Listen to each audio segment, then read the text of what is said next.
Chapter 6. Brother and Sister. In the morning, Christina, Flora, Roanna, Hiroaki, Rei, and Kuta set out to leave Rio's mansion. At the entrance of the mansion, Flora drew Latifa into her arms while sadly bidding goodbye.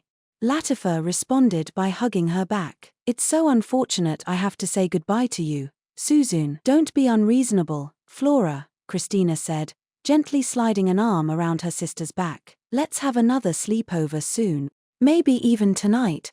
Is that okay, Onii-chan?" With a carefree smile, Latifa turned the conversation to Rio, who had been watching over things beside her. "I'm sure they have their own plans to consider, Suzune," Rio said with a strained smile.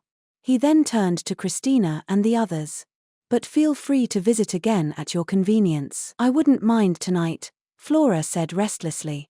She must have had lots of fun staying up late talking to girls her age at the sleepover last night. "Flora, show some restraint," Christina said as though she was looking at a disobedient child. "If too much time passes, you'll probably feel reserved again, so I'd prefer it if you came back right away. I want to spend more time with my sister." Latifa said bashfully. "Latifa. Me too. Let's spend more time together." Overcome with emotion, Flora hugged Latifa even harder. "Well, the food at Haruto's mansion was great, so I wouldn't mind coming again," Hiroaki said casually beside them. "Me too. Please invite us again." Rei immediately agreed with Hiroaki. "You need to show more reserve," Roanna said with a sigh. "Of course, Roanna will come again too, right?" Latifa asked, looking at Roanna. Flora joined her in staring at Roanna. Roanna was taken aback by the sudden question, but she folded under the power of Latifa's and Flora's stares. I. If it isn't a bother, then," she said, nodding shyly. "Yay.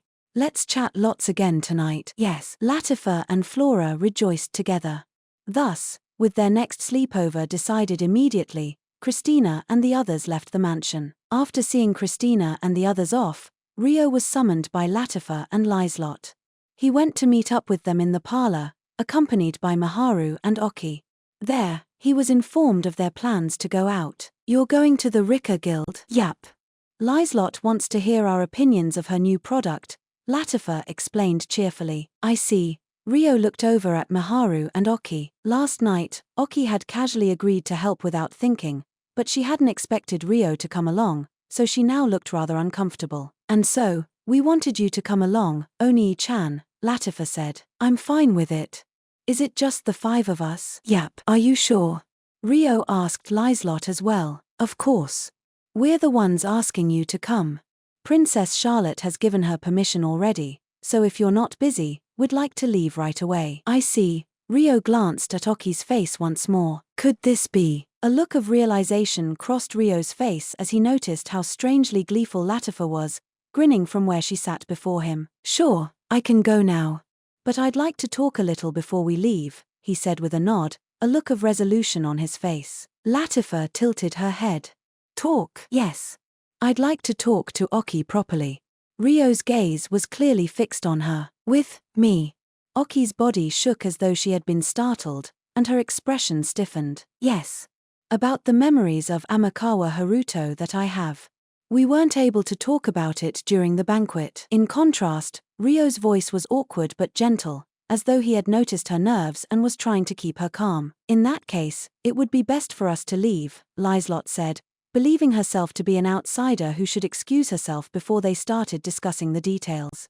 "However, no, I'd like everyone here to listen as well. Since you 4 are the ones who knew Amakawa Haruto directly.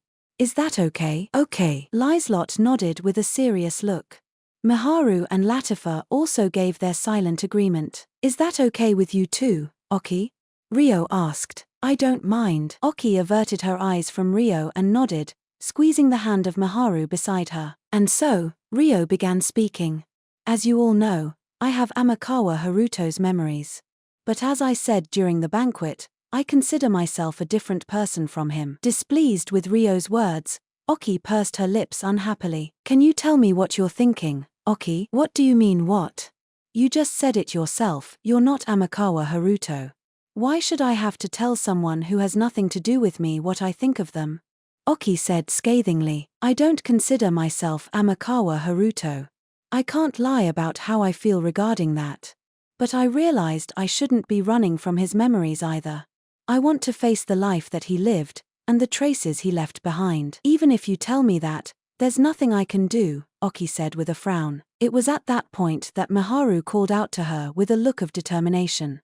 Surely you have an opinion about it, no? Miharu, I know you've had conflicted feelings about Haruko-kun this entire time. I've been by your side watching you until now. Why don't you tell him those feelings? Miharu said in a scolding tone. But Haruto doesn't think of me as his little sister, does he? He already said he's not Amakawa Haruto. Why should I have to express my feelings to a stranger? Answer me that first, Aki snapped, her discontent exploding. For my own satisfaction, I guess. I'm the one who wants to do this. I want to stop running away from you for my own sake. I don't want to pretend I can't see you anymore. If possible, I want to get along with you. I want to move forward together. Get along. Am I being unreasonable? Aki didn't answer. She fell silent as though she was avoiding giving her reply. You heard him. Haruto said he wants to get along with you, Miharu said in a rare show of proactiveness. Perhaps she thought it was her duty to mediate between them as Oki's older sister figure, or perhaps she had her own opinion about the situation. What about you, Miharu? Are you okay with this? Didn't you love him? You're still in love with Amakawa Haruto right now, yet the person with his memories is saying he's not him. What does that mean? Did you fall in love with someone who isn't Amakawa Haruto? It was a clear attempt at diverting the topic, but there was no doubt that was another source of Oki's discontent. Yes, Miharu said in a clear voice. Oki was wide-eyed with shock. Ryo's eyes also looked surprised. At the banquet, I realized I couldn't think of Haruto and Haruko-kun as different people. I told Haruto that I wanted to be with both of him. So why? I think I understand now the reason Haruto feels like he's a different person to Haruko-kun. I was told I was Lena in my past life, and I consider myself a different person to her. That's why I know what it's like when people ask you to be someone you aren't, Miharu said with a bitter expression. Ryo's eyes widened. He was being told he didn't have to be Amakawa Haruto by no one other than Miharu herself. It was like a weight had been lifted from his shoulders. What about you, Oki? How do you feel about Haruto having Haruko-kun's memories? I want to know too. So please, tell Haruto properly. Miharu looked at Ryo as she urged Oki to talk about her feelings. I hate Amakawa Haruto, Oki muttered, averting her gaze. Why is that? Miharu asked gently. Because I had to watch Mom suffer after the divorce. I don't know why they divorced, and I know my hatred is misplaced. But I also know he wasn't there when we needed him, he wasn't there for me when I needed him. Oki was looking downward like a sulking child. Yet even then, she was able to voice her entire heart. Although it wasn't to Haruto, she was telling her feelings to Ryo, who possessed his memories. You were lonely, Miharu said, verbalizing Oki's feelings. No, that's not what I'm saying. I still get mad when I think about it now. I just hate him. Oki pouted without looking at Ryo. But that doesn't mean I hate him.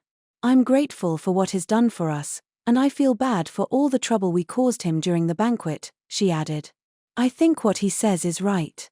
He isn't Amakawa Haruto, and I agree with that. But what? Miharu slowly urged Oki to keep talking, but hearing him say they are two different people was also irritating. Although she could understand, she couldn't give a clear explanation. Oki vented her honest but complex feelings. Ryo was about to respond with a serious expression, but, why? Latifa, who had been listening silently until now, questioned Oki first. Why were you irritated? What did you want Onii-chan to do for you? I don't know, Oki snapped with a hint of self-derision. Did you want Onii-chan to be Amakawa Haruto? No. I literally just said I hated him, and that I think of them as different people. Then did you want him to think of you as his little sister even though he's not Amakawa Haruto? What? Where did that come from? Oki said, turning red at Latifa's question. That's what I got from what you were saying. No way. I'd never want that, Oki denied vehemently. Besides, she was about to say something but stopped. But what? I don't think I'm suited to being a little sister. It's happened twice now. Two people who became my older brother chose to leave me. Probably because I'm annoying and dishonest. Aki said, scorning herself sadly. That's not true. Miharu said immediately. We may not be related by blood, but you're my adorable little sister who I wouldn't trade for the world. Aki smiled happily. Thanks, Miharu. What about you, Onii-chan? Latifa asked Rio. What do you think of Aki? What kind of relationship do you want with her? What kind of relationship? Her? Rio thought carefully without giving an immediate answer. Everyone waited for his words without interrupting. I think you're very important to me. It's my wish to live happily with everyone, so I want you there too. That's why I'd like us to join hands and live through both the tough times and fun times together, Rio said, revealing his true thoughts. Oni-chan, Latifa smiled happily and turned to Aki with a look of expectation. What do you think, Aki? What do you mean what? Oni-chan is saying he can't be happy without you, so he wants you here. I don't need you to spell it out for me. Aki raised her voice in embarrassment. Do you hate being with him? I don't. I'm glad he includes me when he thinks of everyone. Though I do wonder if it's okay for me to be accepted when I'm like this. It's fine. Of course it's fine. Oni-chan is saying even if you whine and waver, we'll carry those anxieties with you and overcome them together. Right. Latifa looked up at Rio. Yeah. So you can keep hating Amakawa Haruto if you want. You can vent those feelings at me without holding back. Why? It may be convenient for me to say I'm a different person, but it's unfair of me to pretend I can't see you suffering over him when you're right next to me. The memories and emotions of Amakawa Haruto definitely exist within me. That's why as the person who inherited his memories and feelings, I want to face you properly. Rio stared straight at Aki without any hesitation in his eyes. Isn't it a nuisance for you to have to deal with these irrational feelings of mine? Aki asked, averting her eyes timidly. Was she refraining from venting her feelings? Or was she feeling guilty or afraid? I don't think you're a nuisance, Rio said to Aki gently. Why not? Aki asked in disbelief, eyes wide. Like I said just now, Amakawa Haruto's memories and feelings definitely exist within me. That's why I can't think of you as a stranger, and don't want to treat you as one. You might not like it if I said I considered you my little sister, but that's how important you are to me. I guess that's why. Rio said, looking a little bashful. Aki's entire body flinched. Yeah. That's why I want you to tell me if you're feeling lost or want to whine, without holding anything back. Let's worry over things together. That's what I think, anyway. Rio was doing his best to express his emotions in his own clumsy way, when he suddenly stopped and looked surprised. Whoa, Aki had started crying, tears running down her face. Aki, what's wrong? Are you okay? Latifa asked in a panic. Why yeah. I don't know why the tears won't stop. Sorry. Aki turned red all the way to her ears. She looked down and wiped her tears. Aki. It's okay to cry, Miharu said, hugging her lovingly. Rio scratched his cheek awkwardly, wondering if he was the one who had made her cry. Did I say something weird? I don't think so, Lizelot denied gently, giggling beside Rio. Yup, as your little sister, I'm proud. You're the best big brother. Latifa agreed happily. Then, several minutes later, I'm sorry for suddenly crying, Aki apologized embarrassedly. I still read. No, there's no need to apologize. I'm the one sorry for saying something you hated to the point of crying. Rio bowed his head at her in return. It's not that I hated it. Aki looked away from him while she fidgeted. Oni-chan, what Aki is saying is, what? Stop, don't say anything weird, Latifa. Aki shouted, stopping Latifa from finishing what she was saying. Hee. Miharu and Lizelot laughed in amusement. But you know, I have a problem that I'd like Aki to answer properly too, Latifa said to Aki with a slight pout. What? Do you want Onii-chan to think of you as his little sister? And do you want him to be your Onii-chan? Aki reddened. What? That again? Yes, again. Because if you become his little sister, that makes you my sister. I'd be so happy if that happens, Latifa said with a bright smile. Huh? Me and you? Yup. That's how it works. Even though the three of us aren't related by blood. I see. Aki blinked. She hadn't considered that possibility. That's why I want to hear your feelings about it. What do you think of Onii-chan? I don't care, Oki mumbled inarticulately. What about you, Onii-chan?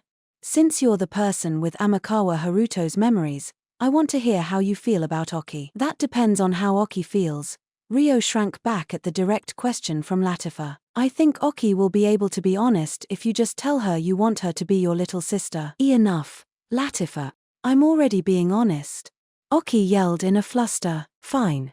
What did you call Amakawa Haruto when you were young, Oki? I called him Onii-chan. Then can you still call this person here that? You mean this Haruto?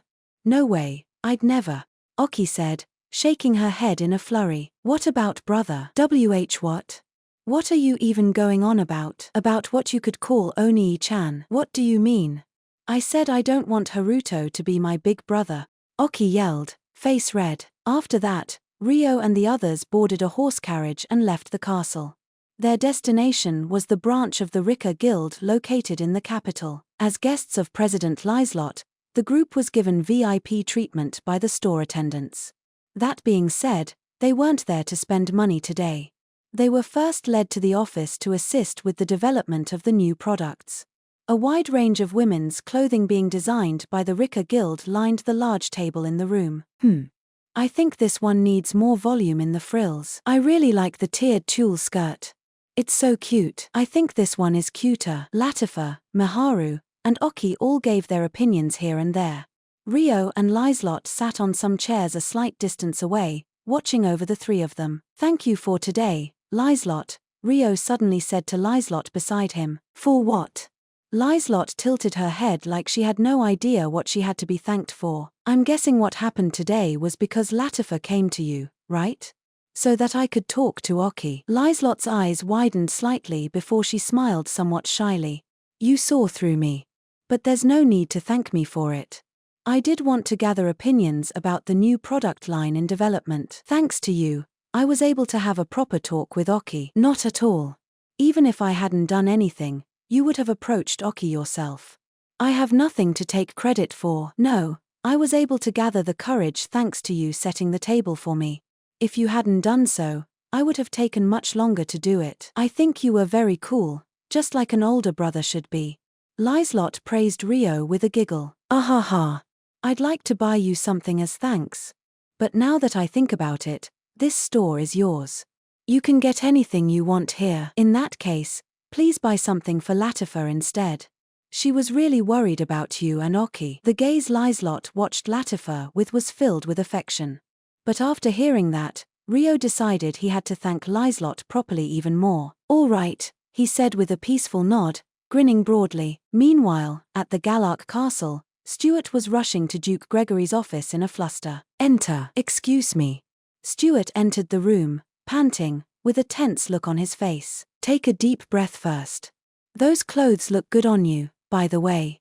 Duke Gregory paused with his pen in his hand and welcomed him calmly. Thank you very much. Stuart looked down at his uniform and thanked him with a pleased look. His badge was that of the Restorations, but the knight uniform he was currently wearing had been loaned to him through Duke Gregory's connections. At a distance, it was easy to mistake him for one of the Galark Kingdom's knights. So, I'm assuming there was movement regarding what we discussed before? Yes. He's left the mansion. Oh.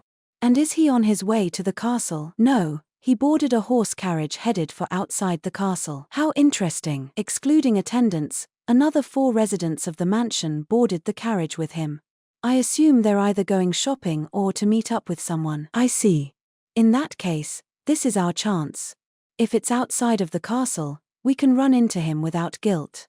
Now, shall we go scout things out and give our greetings? Duke Gregory's eyes glinted ominously at the chance that had fallen on their laps right away. 2 hours later, the Rika Guild's pasta was delicious. The group had finished eating lunch at the Rika Guild's restaurant. But before they returned to the office to resume their assistance with product development, I'd like to do some shopping, Rio said. What are you buying? Latifa asked, tilting her head. That's up to the 4 of you to decide. It'll be a gift of gratitude. Of gratitude? For who? For Latifa and Liselot, who planned all of this. And for Oki and Miharu too. Rio shrugged lightly to hide his embarrassment. You say that, but me too. Oki and Miharu were bewildered, as they thought they had no reason to accept a gift. I said I was fine without one, Lizelot said reservedly. I'm in the mood to give gifts to you all. Please accept it. If you don't think you have a reason to do so, then think of it as a show of appreciation for always thinking of me, Rio said bashfully. Latifa looked up at him hesitantly. Are you sure? Yes, of course. Thank you for acting as the bridge between us. Rio gently patted her head. Teehee. Then I want clothes. Something I can wear whenever. Oh, but won't the others get jealous if we're the only ones who get gifts? Latifa asked, worrying about the others waiting back at the mansion. In that case, we can always come back with the others another day. Maybe even tomorrow or the day after, Rio said. Okay, that's right. It didn't have to be today. The fun days would continue tomorrow, the day after, and further into the future. Latifa nodded happily. I'll lead you to the section for women's clothing then, Lizelot said with a warm smile. Thus, Rio and the girls moved to the women's clothing section of the Rika Guild. While Lizelot showed Miharu and Oki around and chose clothes with them, Rio kept Latifa company in her clothing selection. Say, what do you think of this one? It's cute. What about this one? That's cute too. And this? Cute. The other three had tactfully created alone time for the two siblings. Latifa stood in front of a mirror, bringing various outfits up to her body while seeking Rio's opinion. Oni-chan, that's the only thing you've been saying. Do you really think they're cute? She asked with an unimpressed glare. It's what I truly think. You're cute no matter what you wear, Rio said with a slightly guilty grin. I see. I guess I can forgive you. Latifa gave an unnaturally arrogant reply to hide her embarrassment. But still, I want to wear the one Oni-chan thinks is the cutest, she added pleadingly. Rio scratched his cheek awkwardly. I'm not very good at choosing clothes. Especially when it comes to women's clothing. But it's a thank you present for me, right? That's why I want you to choose. I see. That makes sense. I'll do my best then. After that, Rio started taking clothes into his own hands and seriously considered what suited Latifa the best. The sight of the two siblings chatting harmoniously brought smiles to the faces of the store attendants and passing customers. However, if it isn't Amakawa, the alone time between the siblings was suddenly interrupted by the arrival of an outsider. It was Duke Gregory. Good day, Duke Gregory. It's been a while. And he was a duke, so Rio greeted him politely, despite the strong sense of wariness he felt on the inside. But what was more troubling was the man beside him, Stuart Huguenot. Long time no see. It was a confident, high-handed voice. He was staring at Rio with unnatural intensity, to the point of rudeness. Although he was the eldest son of a duke, a disinherited child had no business taking that tone against an honorary knight. Long time no see. Rio immediately moved forward and hid Latifa behind himself. Yes, it's truly been a long time. Fortunately, Stuart paid no attention to her, as he was busy staring hard at Rio. He really does seem similar. When I look for the resemblance, I can definitely see it. Whether it was hostility or scorn, either way, there was a blatant negative emotion in his eyes. Stuart had already tried to mess with Rio in the past at Amand, and Duke Gregory was also someone who tended to pick fights with Rio. What's going on? What are they trying to do? Rio immediately sensed something was odd, increasing his wariness further. What a coincidence meeting you here, Duke Gregory said. Yes, a coincidence. Rio immediately thought he was lying. There was no way this was a coincidence. It was also strange for two men to come to the women's clothing section of the store, not impossible, but he couldn't see these two coming here to shop. Are you here shopping with your sister? Duke Gregory asked, gaze going to Latifa hidden behind Rio's back. His words also directed Stuart's attention to her. Rio was standing in a way that obscured their vision, but, does your sister have no manners at all? Ignoring a noble of higher ranking without so much as a greeting, Duke Gregory scoffed. Rio glanced over his shoulder behind him. Latifa's face was pale, and she was understandably trembling like she was afraid. This isn't good. Rio opened his mouth to wrap up the conversation as quickly as possible. Hey, stop being rude to Duke Gregory. At least show your face. But Stuart angrily walked around to the other side of Rio to look at Latifa's face. At his sudden appearance before her and the sound of his voice, Latifa was clearly frightened. Eek. Hey, Latifa. Show me your face. What am I to you? Your dearest big brother, right? The trauma of her days as a slave that had been sealed deep in her heart came flashing back. And no. Don't come near me. Latifa crouched on the ground, protecting her head with her hands. Huh? Stuart was taken aback. Excuse me. What are you doing over there? Just then, Liselot noticed the abnormality and came running over. Why you've got it wrong? I haven't done anything. She just started acting out all of a sudden. Stuart pointed at Latifa, who was cowering on the floor, and asserted his innocence. No. No. No. Still cowering, Latifa trembled from head to toe. Rio had a sour expression on his face. He had realized that the trauma hidden behind Latifa's smile was more serious than he thought. What's with this girl? And where have I seen her before? Stuart was feeling an indescribable feeling of déjà vu. Didn't he know a little girl that feared him like this? The moment Stuart had that thought, a certain girl came to mind. Eek. Didn't come any closer. Stop hitting me. Please. Why you my big brother? I'm sorry. Forgive me, please. Back when Stuart was attending the Royal Academy, there had been a rare werbeast slave kept beneath the Huguenot estate in the capital. Stuart didn't know if his father had been doing anything to the girl, but he had often visited her for his own amusement. Whenever something unpleasant happened at the academy, he would dote on her to release his stress. That little girl had been his toy. The girl on the floor before him had none of the traits of a werbeast. But for some reason, he was sure it was her. You could even call it an instinctual sense. Yet at the same time, he was confused. Why would she be here? How did she end up becoming this man's little sister? It made no sense at all. But the greatest emotion Stuart was feeling was excitement. An intense feeling mixed with joy and anger overwrote any other feeling he could have. Stuart swallowed his breath and opened his parched mouth. Hey, don't tell me. Are you Latifa? Roughly half an hour later, Duke Huguenot visited Christina's office in the guest house of the Galark Kingdom. May I have a moment of your time? There's something I wish to discuss in private. If you could please clear the room. Vanessa was in the room with them, but Duke Huguenot bowed his head and requested her dismissal from the room. Very well. Vanessa, you wait outside the room. Do not let anyone through until we're done, Christina ordered. She presumed there was something important to discuss. Understood.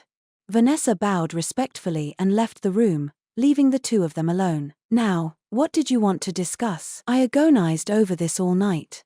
Sir Amakawa is at the root of the matter, but please allow me to confess my own sins first. Your sins? That sounds ominous, Christina said, observing Duke Huguenot's expression. I'm afraid it's a fairly grave matter. If I said it has to do with the outdoor drill that was held around 5 years ago, I think you would understand, no? Christina's face turned grim. Just then, someone knocked on the door in a panicked manner. My deepest apologies for the interruption. I'm coming in. Vanessa entered the room. What is it? Entering despite the clear orders not to let anyone in meant something unavoidable had occurred. And sure enough, King Francois has summoned both of you. An incident has occurred, and he needs both of you present immediately, Vanessa reported with a panicked look.